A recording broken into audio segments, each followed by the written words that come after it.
प्रभाकर भट जोशी गुरुजी साक्षात्कारी साईबाबा मंदिराचा प्रमुख भट म्हणून गेली 8 वर्ष मी ह्या मंदिरामध्ये सेवा करतो आहे। माझ्या बघण्यात आलेलं आहे असे की माननीय श्री अशोक वैद्यसाहेब यांचं ह्या मंदिरासाठी बरंच काही योगदान आहे। त्या योगदानातून त्यांनी बरेच काही कामं केले, मंदिराचं जीर्णोद्धार केलेला आहे। बाहेर सभामंडपातील जे काही किरकोळ कामं होती ते मंदिराच्या परिसरामध्ये जे काही आजूबाजूला कामं होती ते त्यांच्या माध्यमातून झालेले आहेत।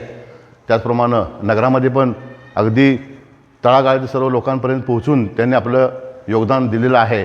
असंच त्यांचं योगदान सदैव ह्या नगरात राहू दे अशी इच्छा मनोकामना करतो आणि मी बाबांच्या चरणी प्रार्थना करतो की त्यांना पुढील आपलं जे काय त्यांचं पुढे जे काय वाटचाल करतायत त्यांना चांगलं यश मिळू दे अशी मनोकामना करतो आणि माननीय श्री अशोकजी वैद्यसाहेब यांना पुढील कार्यासाठी चांगले शुभ आशीर्वाद देतो आणि त्यांची चांगली पुढं कार्य चांगलं घडू दे अशी मनोकामना मी त्या परमेश्वराला मागतो।